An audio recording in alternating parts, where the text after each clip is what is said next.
Yes, ma'am. Live started. Okay, all right. Yeah, I think I can. I'm just watching on YouTube so that I can figure out if there are any questions in the chat. Um, all right. So for anybody who is joined in for this live stream this morning, very good morning. My name is Neeldhara. I'm joining you from IIT Gandhinagar, and I'm one of the co-instructors for the Discrete Mathematics course, which, of course, as you know, is taught by Professor Sudarshan. You've been watching the videos and doing the assignments and so on. And I hope you've been having a great time in the course so far. We are at the last phase of the course, I guess you could say that. And we also have exams around the corner. So if you have any questions with regards to either any of the material that's already been covered or about the upcoming exams, or really anything else in general about the relevance of this course in, more broadly speaking, for your life or career, anything of that sort, I think all questions are absolutely welcome. So um, please feel free to drop them in the chat, especially if you're watching via YouTube. I think I will be monitoring the chat throughout this conversation. So please feel free to share any questions you have right now.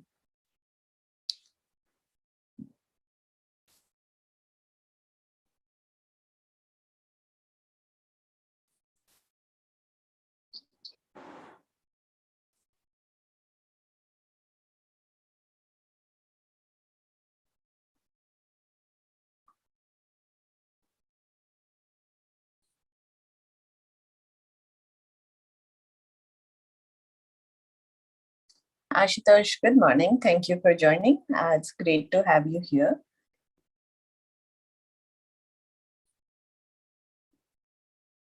I'm just going to see if I can also pull up the link to the Google Forms. I think we had circulated a form where the learners of the course could ask their questions.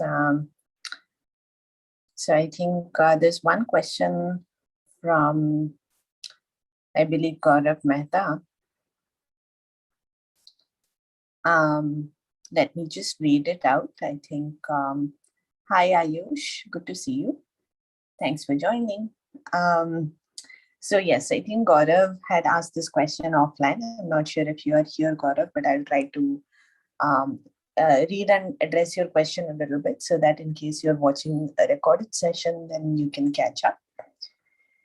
So Gaurav's question is, while doing this course, we learn some great techniques like the principle of inclusion and exclusion, combinatorial mathematics, bijections, etc., used in counting discrete objects in complex systems. My question is there any way beforehand to know whether the problem of counting that we are trying is solvable or not? And what is the limitation of counting? So these are both great questions, Gaurav, and I will admit upfront that maybe it's hard to give a direct answer because there isn't a formula for knowing when something will not work out.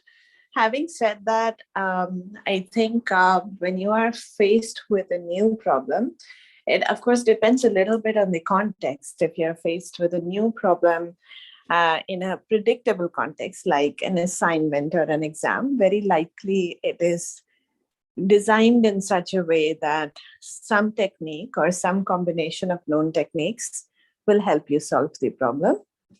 And for such a limited scenario, let's say when you're preparing for an exam, how do you know how you'll be able to solve a problem? That's when you see a particular problem, should you use the method of bijection? Should you use induction? Should you use something else? That can be, even that can be unclear. And typically the way most people get good at this is by practicing a lot of different problems and sort of getting some intuition getting some sort of a subconscious feel for some patterns that emerge when you see lots of problems. Unfortunately, for combinatorics and discrete mathematics in particular, there are lots of amazing books that cover a lot of ground in terms of, practice problems, puzzles, interesting examples. So there are lots and lots of them. And there are also, I think, a lot of people who are interested in this. It's a very popular subject. So chances are that you will find a study group either online globally, or you will find one in your locality, in your school or college or wherever you are. And so it's always fun to practice with other people. So those are some suggestions for, just getting the hang of solving problems in slightly predictable situations, right?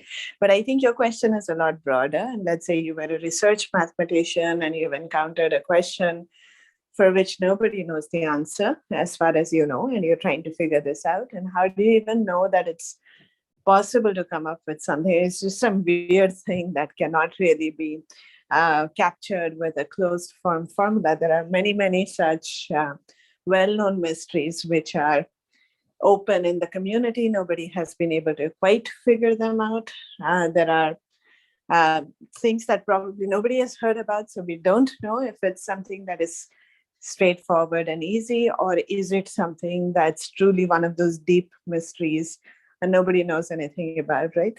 So I think there was a recent video on the Verisatium channel. I don't know if I got that channel right, but I think it was called The Hardest Problem in Mathematics. If I can find a link, I will drop it in the chat. And this is about the Collatz conjecture, and it's a really cool video covering the history and geography of the problem. So this is one of those examples where everybody knows that this is going to be pretty hard, because it's a problem that's attracted a lot of attention, and nobody has had success yet. So chances are that this is going to be a bit of a challenge to completely figure out. So Veritasium, I think, posted this towards the end of July, the simplest math problem no one can solve.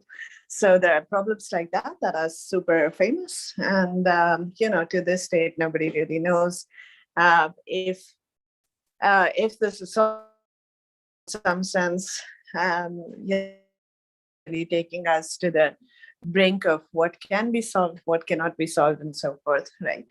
So your question specifically was, how do you know if you're in this situation where, maybe we are in a situation where either it's you would find difficult to solve, or is it a textbook problem, or is it somewhere in between? Answer that is something that's it's a question that doesn't really have a form-like answer. There isn't a recipe that you can, pass a problem through and say, well, if it's like this, then you can solve it. If it's like that, then you can. By the very nature of things, it's not going to be like that. But typically, as I said, just like over experience, you build up your facility and competence with solving things. With experience, you also end up knowing about famous things like the Collatz conjecture and many other problems like that, which not all of them may be as famous as the Collatz conjecture, but you get to know in the field, what are the common open problems, what are the popular questions, if not famous, what are the questions where you also learn how to search through the existing literature. So these are all slightly mundane, but really useful ways of knowing what other people know, right? And what people have discovered and found out so far. So that's one way that you can get a sense of what's the existing sort of knowledge, what you can expect to be a little bit tricky, what you can expect to be a real challenge because nobody else has figured it out either, so there are a few different categories that problems may fall into. Hey, hi, Srihari. This is the video of the Veritasium channel. Indeed, I think it featured a mathematician by the name of Alex, who is also very active on Twitter, by the way. And there was a lot of interesting conversation when this video came out. So just in case you happen to be on Twitter, you can check out the account for the chaps who run Veritasium, as well as some of the mathematicians who were featured in their videos. I think this is not their only math or discrete math related video. They have a few others, which are really cool. There's another one about Penrose stylings. If you have some time to check that out, it's absolutely beautiful. So just, so Ashutosh, I know you have a question as well. I'll just come to that in a minute. I've just been rambling for a while, so sorry about that. But I'll just say in some sense, what is the limitation of counting? I'm not sure in what sense one can talk about the limitations. You might, of course, say that there are going to be phenomenon or things that you can describe that cannot be captured by nice closed form functions. That's one way of talking about limitations. If something is so chaotic, it's such an unpredictable process, just like maybe things that come out of this collapse kind of thing, that you can't really understand it neatly. So that could be one kind of limitation.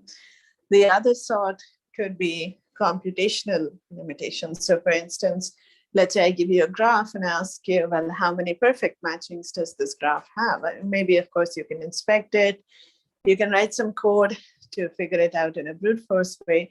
But let's say I constrain you by saying that you should figure this out in by a procedure that runs in polynomial time. Then I think there's a lot of machinery and theory to tell you that that's something that's very likely to be not doable. So there are computational limitations that have been very, very well studied. And there's a whole area of counting problems is dedicated to understanding how quickly can we solve these problems using a computer. So that's a very concrete notion of a limitation. And that's a very exciting field of study. So if you're interested in something like that, you should definitely check out. This is NPTEL already has courses on computational complexity. That would be a good place to start. And also algorithms. So those are two natural follow-up courses that you can do after this one if you are sort of interested in what you can or cannot do with a computer, which I think is sets a very concrete language for this notion of a limitation. All right, so Ashutosh, all right, what can you do if you're not able to do some assignment problems? How can I increase our understanding to solve these problems? Well, that's a great question. It's a question that I've asked many times when I was doing, I think many years ago when I was also struggling with assignments.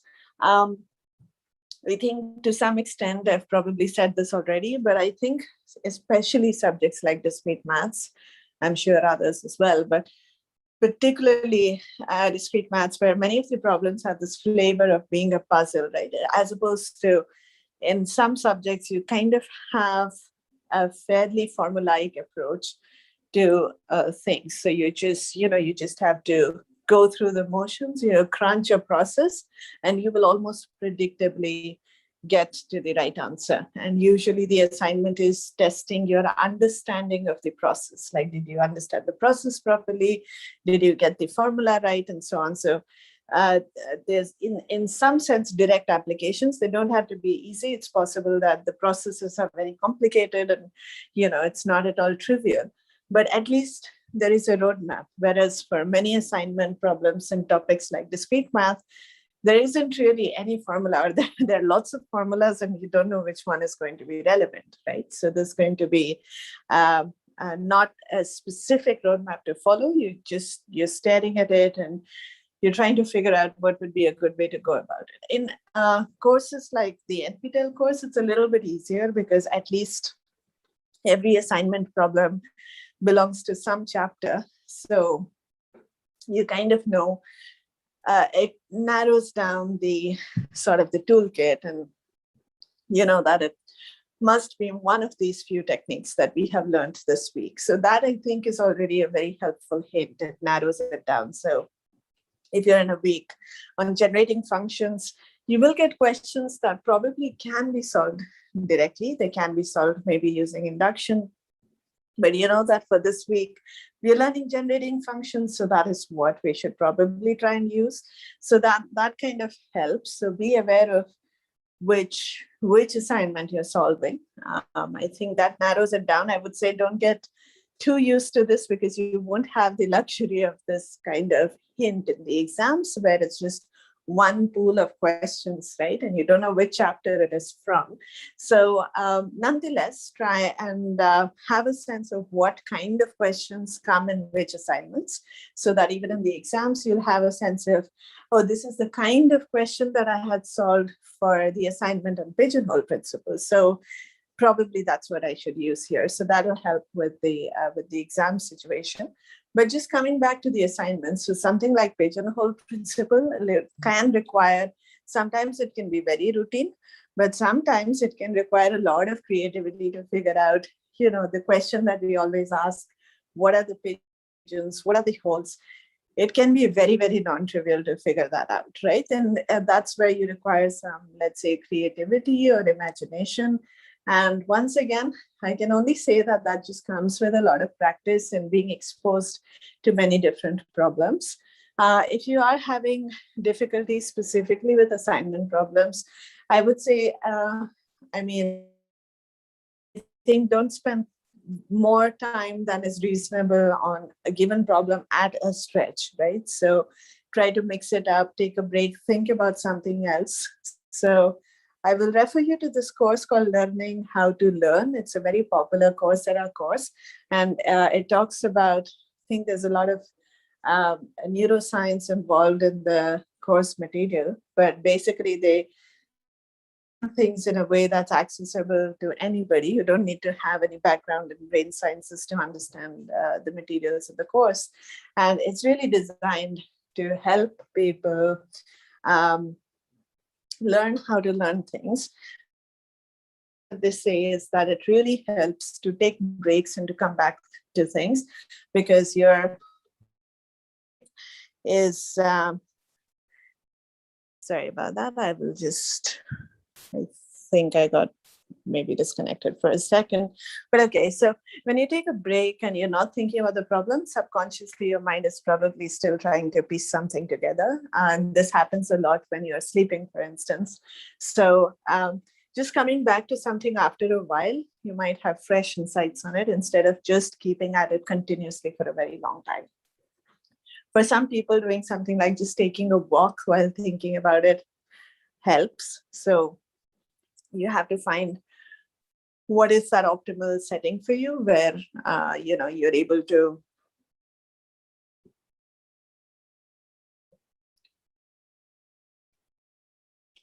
sorry, once again, my application here seems to have frozen for a second. Hopefully you can still hear me.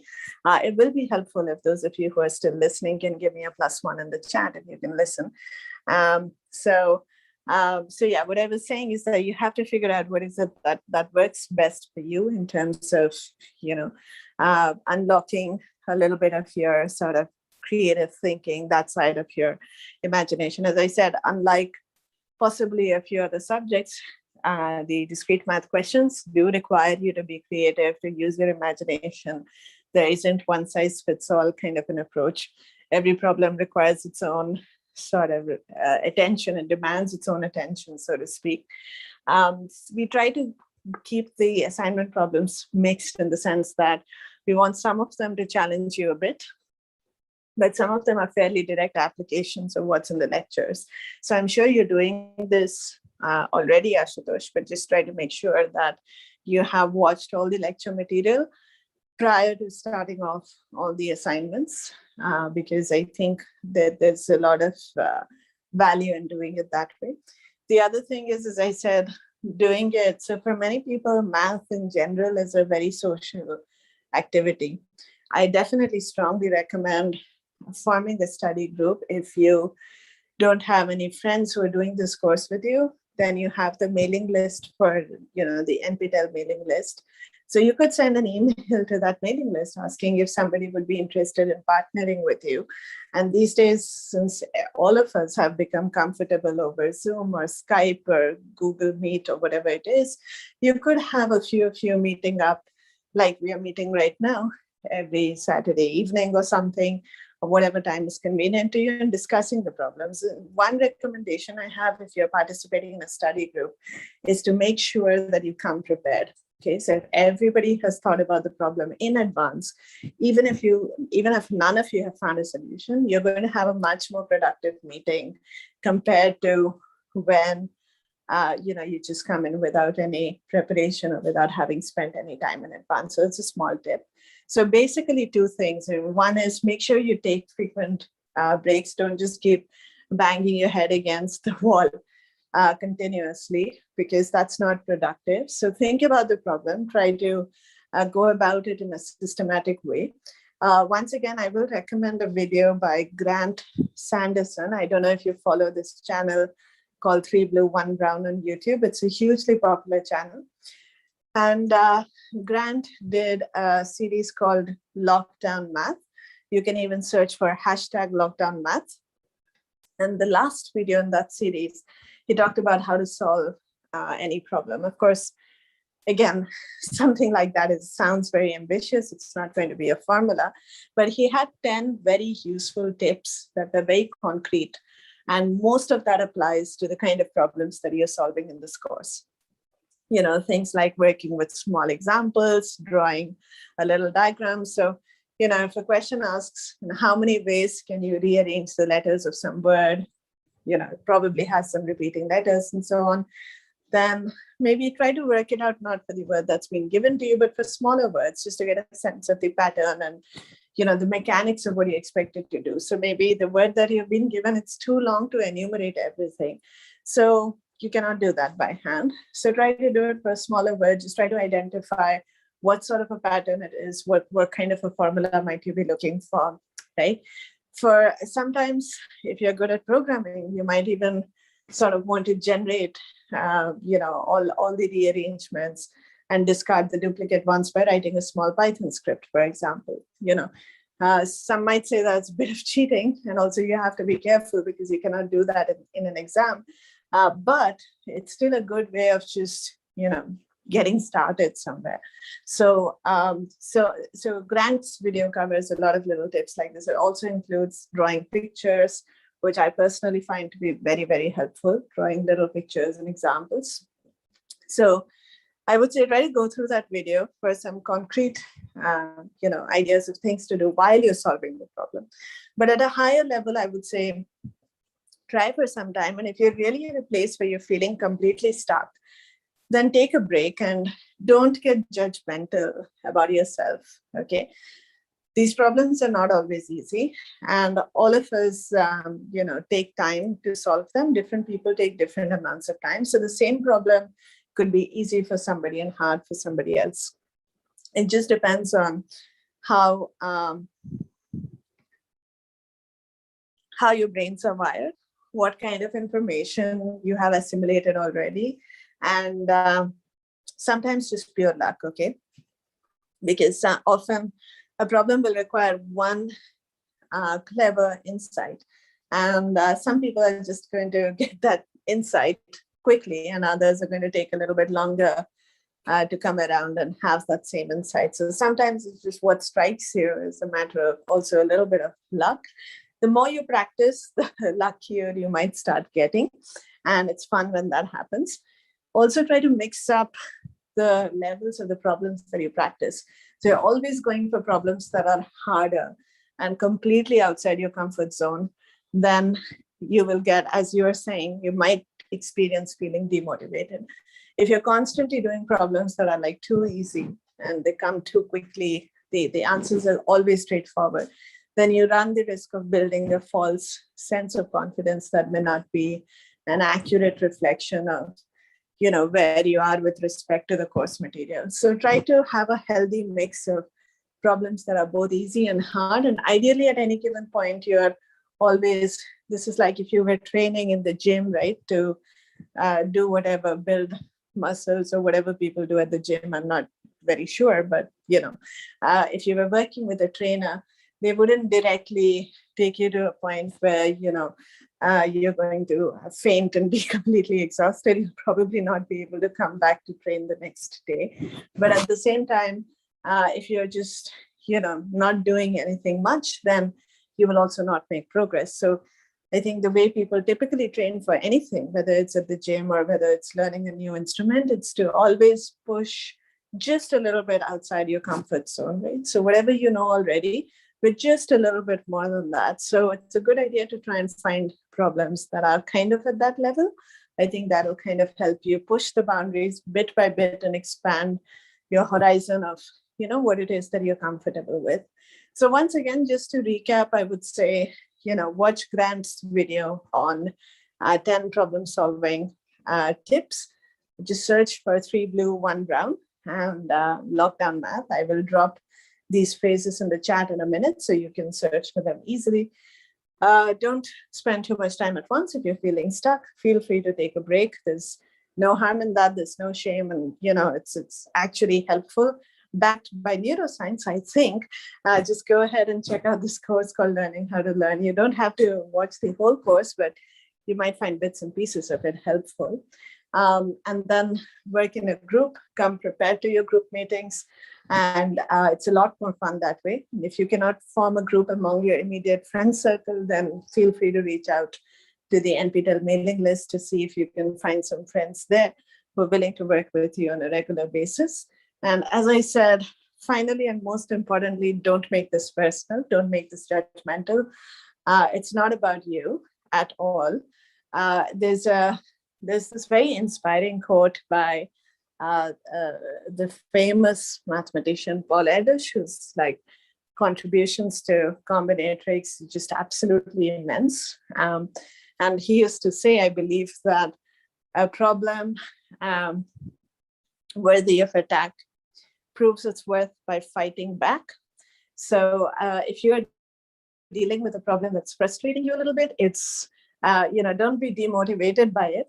You should actually be motivated to give it a go once again, until hopefully, you are finally able to solve it. So it's a good sign. It's a good sign that you're working on something that is truly challenging. So don't worry if something is really, it's taking you time. Just give it the time that it deserves. And as I said, don't be shy in asking for help. Don't always do it alone. I think that's a big part of the learning process. Okay. So, okay, Ashutosh, I'm not sure if I put you to sleep with all this, but if you're still watching, I want to just wish you all the best. And as I said, please do not get demotivated and do try to, apply some of these sort of ideas and see if they help. So I'm going to say 3 blue, 1 brown in the chat. Learning how to learn.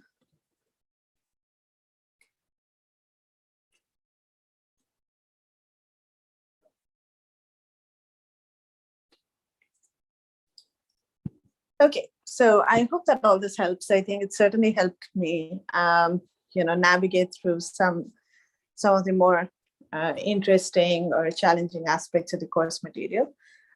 Okay, all right. Thanks, Ashutosh. I'm glad you were around for us to have this conversation, and thanks for asking that question. I think it's relevant for a lot of other learners in the course as well.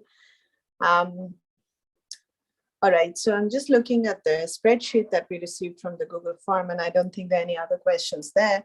And I don't see any other questions in the YouTube live chat either. Hi, Ramesh, thank you for joining. So I'm just going to maybe be here for another 30 seconds, 1 minute or so. I know that your time is also right now precious, considering all the courses you're doing, at least on NPTEL, must be starting to wrap up, and I'm sure you have a lot to do. So I don't want to keep you here for longer than is necessary. On the other hand, if there are any more questions, I'd be very happy to take them. But I think if there are no new questions in the chat in the next minute or so, then we can wrap this up here.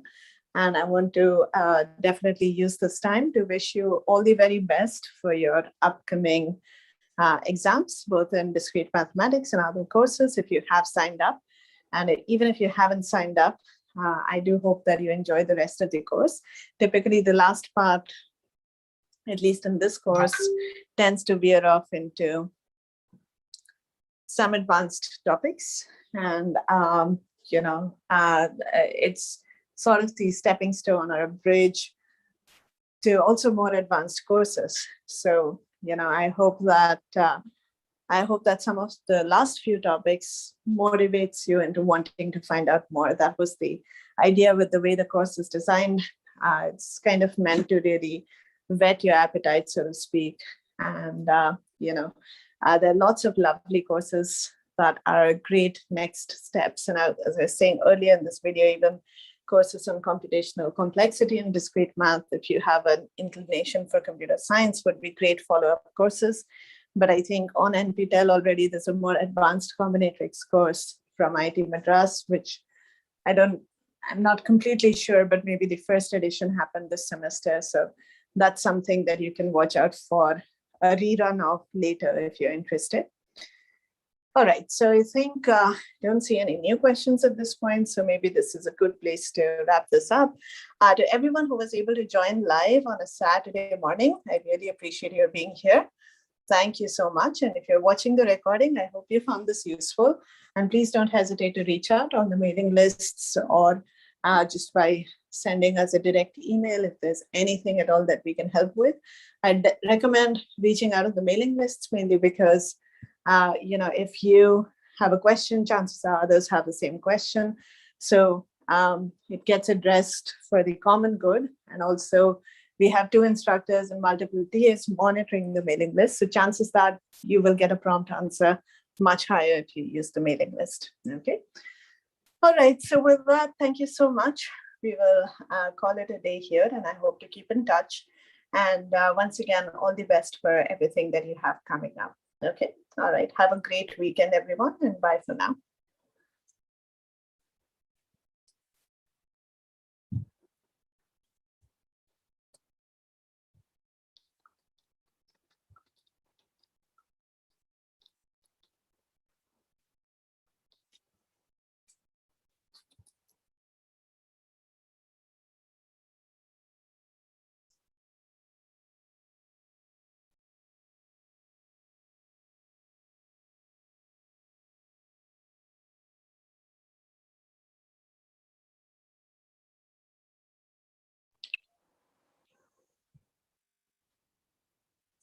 Okay, great. So I think if the live stream has wrapped up, then maybe we can close this meeting as well. Would that be okay?